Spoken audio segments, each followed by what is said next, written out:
Good morning, church. My name is Reverend John Barker of the Northern Beaches Uniting Church. Welcome to our online service today. We open the scriptures today at John chapter 6, verses 35 and verses 41 to 51. Then Jesus declared, "I am the bread of life. Whoever comes to me will never go hungry, and whoever believes in me will never be thirsty." At this, the Jews there began to grumble about him because he said, "I am the bread that came down from heaven." They said, "Is this not Jesus, the son of Joseph, whose father and mother we know? How can he say, 'I came down from heaven'?" "Stop grumbling among yourselves," Jesus answered. "No one can come to me unless the Father who sent me draws them, and I will raise them at the last day. It is written in the prophets, they will all be taught by God. Everyone who has heard the Father has learned from him and comes to me. No one has seen the Father except the one who is from God. Only he has seen the Father. Very truly I tell you, whoever believes has eternal life. I am the bread of life. Your ancestors ate the manna in the wilderness, yet they died.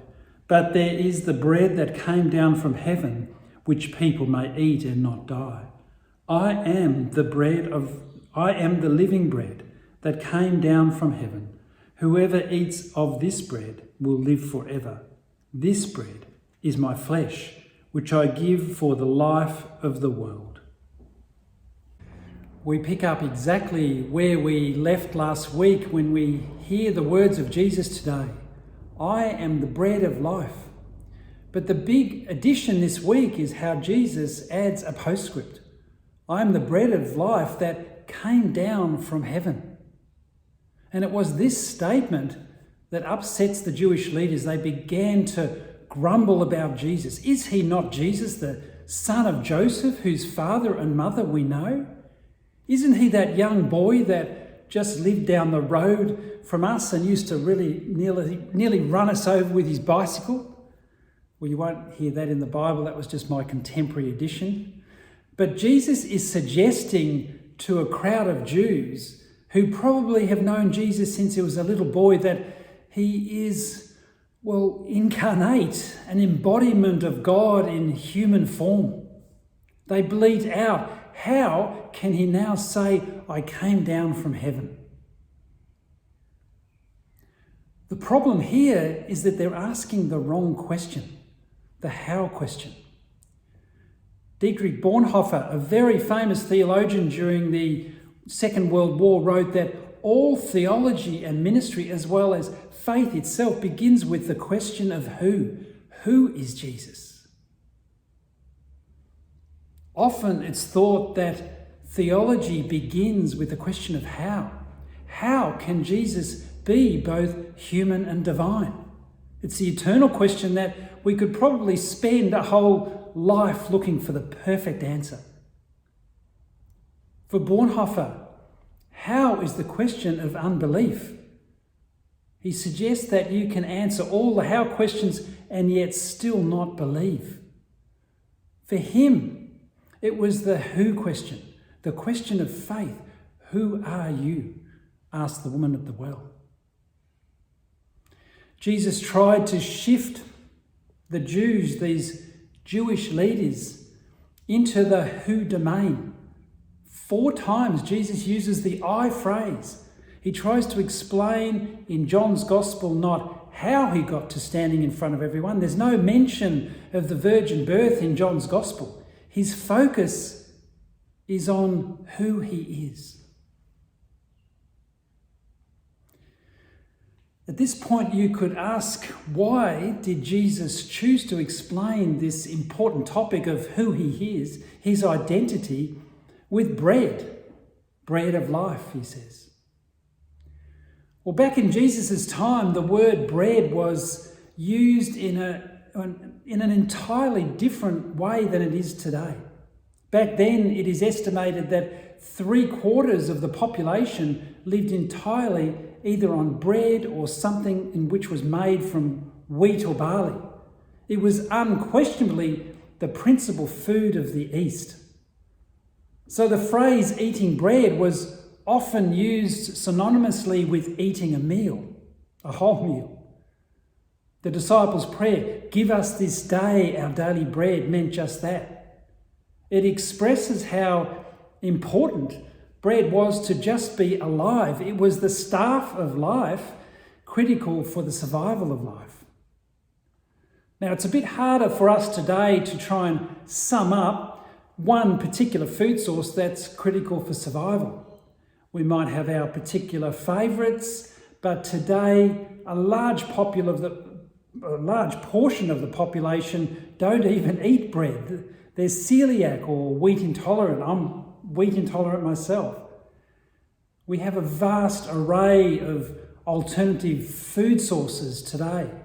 It would be hard to pin down any food source that could be described as a key to survival.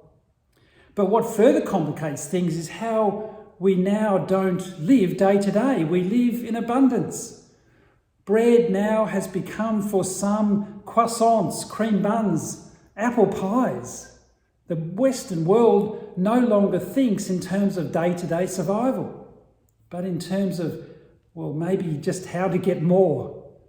Prayers have moved from "give us this day our daily bread" to "give us this day and our new car," or something similar. So today there's a different understanding of what might be the bread of life. Now, no doubt Jesus is using bread as a metaphor, but it becomes even more metaphoric for us today. The fact that as a society we have most of the necessities of life, it brings forth the real question of what or who gives us life. People are clearly understanding that more doesn't necessarily mean good. There are those that have all the comforts they possibly need in life and are now taking stock. They are asking, what's missing? What's missing in my life? There's a new phrase now called poverty of the spirit. It describes a sense of lack or sadness, depression that's almost an epidemic in our society. In the Christian tradition, this lack would be described as a lack of a personal relationship with Jesus Christ. I mentioned last week how spiritual well-being is now recognised by researchers as an important topic for holistic health. So if we recognise the importance of our spiritual life, our human dilemma stems from our who question earlier. Jesus is making himself personally known to us all. He shifts describing himself as the bread of life to the living bread. An important shift of emphasis. This bread is my flesh, he says. Jesus, the incarnation of God in the world, makes himself personally known to us as God in the world. For us today, right now in the middle of being locked out of social interaction of our churches and our communities, we may be feeling like God is not that close, drifting away somewhat. But when Jesus stands in front of us as the person of Jesus Christ, who says, "I am living bread," he tells us that divine possibilities, the possibilities of hope and the love of God, comes to us, approaches us. And it tells us that God creates possibilities where there is no possibility. Andrew Root, a contemporary theologian, one of my favourites actually, he calls this Christopractice. It's not just life endured anymore. In our impossible circumstances, divine possibilities arrive. Living bread through Jesus Christ, the Son of God. Now, Jesus' final words in our reading today are this: "The bread is my flesh." which I will give for the life of the world. So Jesus speaks life into impossible circumstances. It tells us what is to happen before this gospel story is even complete. Jesus will give his body literally, but the promise is that this giving up will be for the life of the world. The entire gospel moves towards this truth. God, through his Son, Jesus Christ, steps into our world that no lockdown can stop. And in doing so, he introduces himself in person. As I conclude this message, may you have a fresh revelation of that question to Jesus today. Who are you? What that means when Jesus replied, I am. I am. God bless, keep safe, and see you soon. Love to sing your praises, Lord.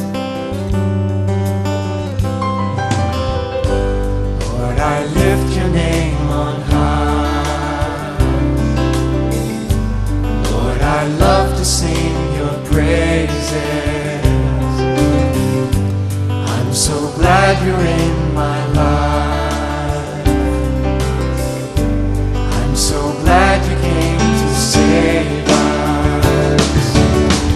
You came from heaven to earth to show the way, from the earth to the cross, my debt to pay, from the cross to the grave, from the grave to the sky. Lord, I lift your name on high. Lord, I lift your name. Lord, I lift your name. Lord, I lift your name on high. Lord, I love to sing your praises. Lord, I love to sing your praises. I'm so glad you're in my life. I'm so glad you're in my life. I'm so glad you came to save us. I'm so glad you came to save us. You came from heaven to earth to show the way, from the earth to the cross, my debt to pay, from the cross to the grave, from the grave to the sky. Lord, I lift your name on high. You came from heaven to earth to show the way, from the earth to the cross, my debt to pay, from the cross to the grave, from the grave to the sky. Lord, I lift your name on high. You came from heaven. You came from heaven to earth to show the way, from the earth to the cross, my debt to pay, from the cross to the grave, from the grave to the sky. Lord, I lift your name on high.